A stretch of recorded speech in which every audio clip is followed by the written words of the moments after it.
the Madison School District is testing out an unconventional school.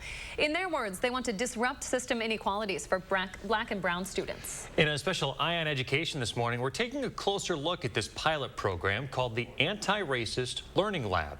The district is paying for it with federal stimulus money. In the brochure, they're recruiting Black, Indigenous, Latinx, and Asian American middle schoolers who feel like school isn't for them and they want a say in what they learn. I'll admit, it's a school unlike any I'd ever seen.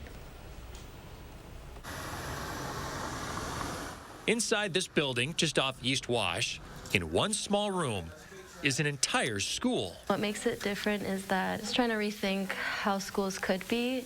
The Madison School District calls it a micro school. One teacher, 4 students. It is for anti-racist learning, and that centers around the students a lot, their interests, their voices. The Anti-Racist Learning Lab, or All-In School, was created in response to a survey of district students. There was a lack of sense of belonging, particularly for students of color. Maxine McKinney-DeRoyston is a co-designer. She's a published researcher of race in education and an assistant professor at UW-Madison. And the most upsetting to me was that they didn't feel like it was a place that they could learn. Nakong is an 8th grader in the program. They teach us about racial profiling and, basically racial, discrimination and all that stuff. How black people are mostly the target for racial profiling. The district says it's using federal COVID funding to pay for the program because the pandemic has disproportionately impacted racially minoritized communities in Madison. And the micro school seeks to rethink schools in ways which disrupt inequities and differential impacts. The structure is also unconventional. The school day starts later. There are 2 parts of the day blocked off for learning. There's no math or science class. It's more experience-based, where different subjects are blended in. Here, they're making paper roller coasters, but not just focused on physics. Students here also have a big say in what they learn about. If we want to learn about food, we'll learn about food. If we want to learn about anything, basically, we can learn about it. What's that like teaching with students deciding what's being taught?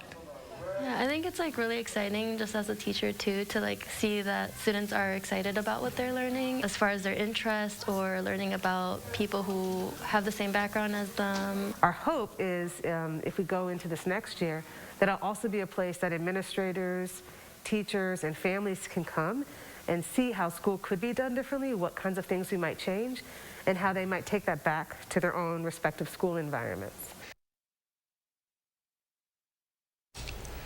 The All-In Micro School will need approval to continue on into next school year. How well-rounded did you find the class? Well, that's a good question. I had the same question. I asked the co-creator, since they're not having a formal math class and they don't have a science class and all the like, I asked her that, and the co-creator said she'd argue that they're getting a more well-rounded education because they're blending in all of these other concepts into one lesson. So like an example that she gave is like a cooking lesson. Now, they'll learn to cook, and then the math portion comes from the measuring and the working out portion sizes and different serving sizes, and they'll learn about the culture of the food, and then they're learning how to make the food. So different subjects are blended into one thing. The big takeaway, though, I think from this is that they're trying to address a need in their district. School officials are taking very seriously some feedback that they got from their minority students that they're not feeling seen, respected, heard, and that sometimes they don't feel safe. So they're trying to tackle that first and work the learning aspect of it into this setting. And then they'll take this school and hopefully find things that they can implement into a more traditional school setting. Yeah, this is a pilot program. This is the first round of trying it out with hopes to expand it and apply the lessons elsewhere. Yeah, and we'll see if it continues on into next school year. Interesting. Yeah, very. If you have an Eye on Education story you'd like me to focus on, send me an email, cstanford@wictv.com.